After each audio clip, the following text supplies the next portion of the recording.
Hi hello நண்பர்களே. இப்போ நம்ம இந்த வீடியோவில் என்ன பார்க்க போகிறோம்னா, ஒரு பொண்ணு ஆசையாக குழந்தைய பெற்றுது. ஆனால் அந்த பொண்ணு உயிரோடு இருக்காது. அது ஏன் எதனால என்னன்னு தெரியல. ஆனால் திடீர்னு பார்த்தா அந்த பொண்ணு பேயாக வந்து அந்த ஹாஸ்பிட்டல்லே எரி வச்சிருச்சு. அது ஏன் எதனாலன்னு யாருக்குமே தெரியல. அது என்ன எதுக்குன்னு நம்ம இந்த வீடியோவில் பார்க்கலாம். வாங்க வீடியோக்குள்ள போகலாம். ஸ்டார்டிங்கில் பார்த்தா ஒரு கப்பல் ரொம்ப சந்தோஷமாக இருக்காங்க. ஆனால் அவங்க சந்தோஷமாக இருந்தும் அவங்களுக்கு ரொம்ப வருஷமாக குழந்தையே கிடையாது. அவங்களோட வயசு லாஸ்ட் ஸ்டேஜில் இருக்காங்க. அதுக்கப்புறம் குழந்தையே பெற்றுக்க முடியாது. அதனால் அவங்க ஹாஸ்பிட்டலாக ஏறி இறங்குறாங்க. டாக்டர்கிட்டலாம் பேசுகிறாங்க, கன்சல்ட் பண்ணுறாங்க. ரொம்ப சோகமாக இருக்கிறாங்க, வேதனையில் இருக்கிறாங்க. அதுக்கப்புறமேட்டுக்கு டாக்டர்கிட்ட இது பண்ணி அவங்க கருத்தரிச்சாங்க. அதனால் கருத்தரிச்சதுக்கப்புறம் ஹாஸ்பிட்டலில் கொஞ்ச நாள் அவங்க ஹாஸ்பிட்டல்லே இருந்தாங்க. ஹாஸ்பிட்டல்லே இருந்ததுக்கப்புறம் ப்ரெக்னென்ட் ஆகி சந்தோஷமாக டாக்டர் வந்து பார்த்துட்டு போயிட்டு இருந்தாங்க.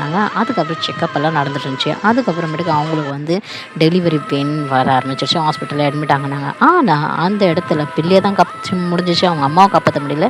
ஆனால் டாக்டர் வந்து சொன்னோன்னே அந்த ஆம்பளை கதறி அழுது. அதுக்கப்புறம் அந்த பேய் வந்து பாத்ரூமில் கதறி அழுதுச்சு. அதுக்கப்புறம் அந்த ஆம்பளை கையில் அந்த குழந்தைய கொடுத்தாங்க.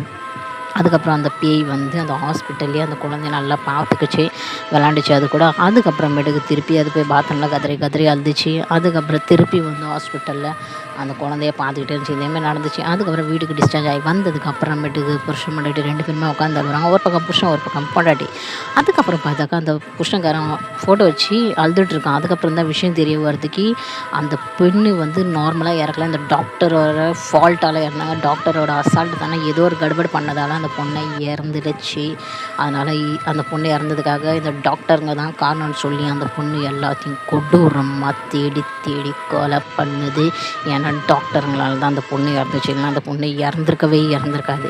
எல்லாத்தையும் கொண்டுட்டு கடைசியில் அந்த பொண்ணு அந்த பேய் வந்து அந்த ஹாஸ்பிட்டலில் எரிய வச்சுட்டு அந்த குழந்தை கூட நிம்மதியாக இருந்துச்சு. நிம்மதியாக இருக்க முடியாது கடைசி வரைக்கும். ஆத்மாவில் எப்படி நிம்மதியாக இருக்க முடியாது? தான் குழந்தைய பார்த்துக்க முடியாத சூழ்நிலை. இந்த வீடியோ பிடிச்சிருந்தா லைக் பண்ணுங்கள், சப்ஸ்கிரைப் பண்ணுங்கள்.